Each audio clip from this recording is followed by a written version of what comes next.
Welcome back, everyone. Today, we're diving straight into a truly incredible document for this explainer. We are opening up a documented supernatural history file that was formally submitted to that mysterious organization we all know, the Lost Soul Society. If you appreciate ancient lore, shadowy hamlets, and the unintended consequences of magic, you are going to be absolutely captivated by this text. We're exploring the intricate origins of the creature known as the Squashlight, with a special focus on the wild events detailed in chapters 6 and 7. Okay, let's get right into this.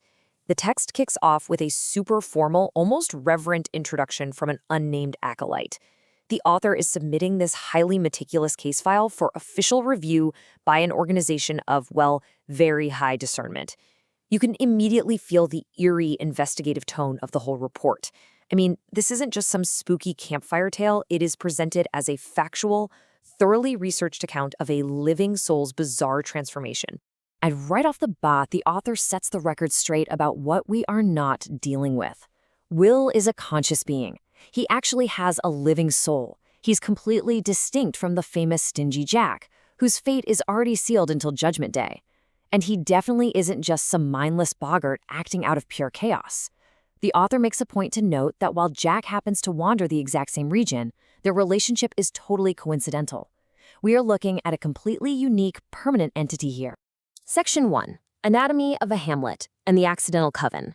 We all know every great piece of supernatural history requires the perfect storm of environmental factors, right? Well, this text gives us exactly that. We find ourselves in an ancient hamlet that's uniquely caught between the possession of forbidden library codices and the dark borders of an ancient bog. And notably, the text points out there was zero clergy present in this town, no monks, no friars, meaning there was absolutely no spiritual protection against the forbidden knowledge brewing right within its borders. The story really revolves around three key figures in this hamlet. First up, we've got Carol Bell, the dedicated schoolhouse teacher. Next is Tosha, the highly practical keeper of the codex shop. And finally, Old Lady King, a botanist and hedge witch who lives right on the edge of that creepy bog. Now, these three friends simply gather by the fire to discuss some pretty innocent plans for All Hallows Eve. Basically, they just want to get a farming almanac codex to help Old Lady King's meager pumpkin patch grow, so Carol Bell can bake pies for her students. Sounds nice, right? But this innocent planning unwittingly opens up a massive supernatural opportunity.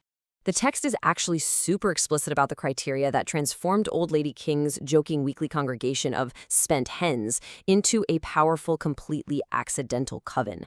Because they were unmarried women, over 25 years old, possessed independent means, and gathered together with a shared intention, they basically unlocked a doorway.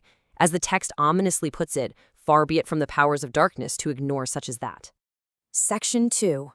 Wad Walgerhalter's Wicked Ways. And this brings us to our primary, tragic subject. Enter the 12-year-old scoundrel who actively chose a dark, rebellious path. His background is kind of murky, maybe the son of serf farmers or rogue hookmen, but his behavior was infamous. While the women were innocently plotting out pumpkin pies, this young boy was busy just terrorizing the hamlet. So the absolutely crucial point here is his chosen identity.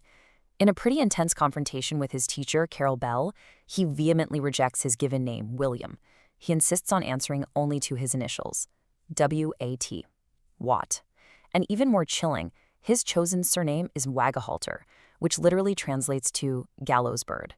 He actually tells his teacher, "I'm destined for the gallows." I mean, he is a boy enthusiastically sprinting towards his own doom, completely brushing off Carol Bell's warnings that his life is going to be far shorter than he expects.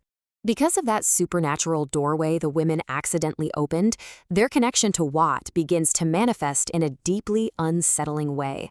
As the days tick by, we see this escalating infection of strangeness. It starts with Carol Bell in the schoolhouse that afternoon.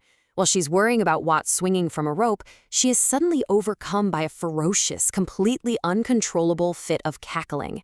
The next day, after Watt steals sweeties from a little girl and gets chased off with a broom by Tasha, Tasha just drops her broom and bellows with maniacal laughter at his misfortune.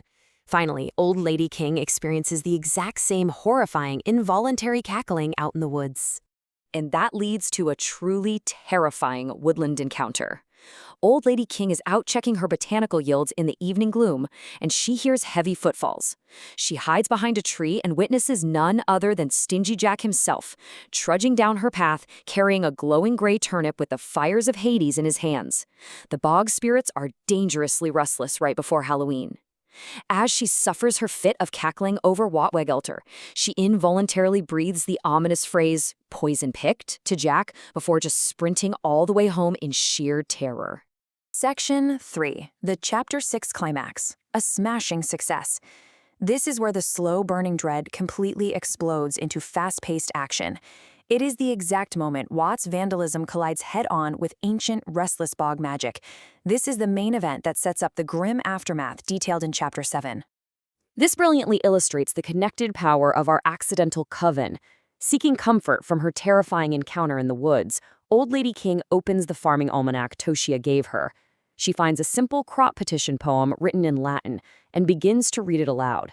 Instantly, across the entire hamlet, the magic syncs up. Carol Bell sits up in bed, physically feeling the weight of the words before they're even spoken. Toshia freezes in her kitchen as the words carry a literal physical gravity in the room. And as King reads the final line, all three women fall into that synchronized, maniacal cackling. Let's walk through exactly how this magical synchronization seals Watt's fate. Step 1. Just outside Old Lady King's cottage, Watt Woghalter is having the time of his life, joyfully smashing her meager pumpkin crop right into the dirt. Step 2. Unbeknownst to him, the Latin petition Old Lady King is currently reading pushes chaotic magic straight down into the pumpkin vine roots, traveling rapidly into the wetness of the ancient bog. And Step 3. The restless bog spirits absolutely seize the opportunity. The smashed, guts-covered vines suddenly spring to life, wrap around the boy, and drag him silently and violently down into a patch of quicksand. Which brings us to the literal birth of our subject. As heavily analyzed in Chapter 7's Aftermath report, the bog completely rejected the boy's human form. Along the edges of the swamp, lights flashed and swamp gas expelled into the chill night air as this brand new magical creation was forced back into the dying vines. Watt was free, but he wasn't a boy anymore. He had been transformed into the very squash he was destroying. A large, glowing pumpkin with no feelings. The Squashlight was born. As we close the book on this incredible case file from the Lost Soul Society, I really want to leave you with a provocative thought. Watt actively named himself Woghalter. He chose the path of a doomed criminal. Yet it was the totally accidental, unwitting magic of three innocent women just reading a farming almanac that ultimately dragged him into the earth. So ask yourself, was it his chosen destiny that sealed his fate, or was he merely the victim of a massive supernatural coincidence? It's a brilliant question about fate versus magic, and I hope it leaves you eager to explore even more dark lore.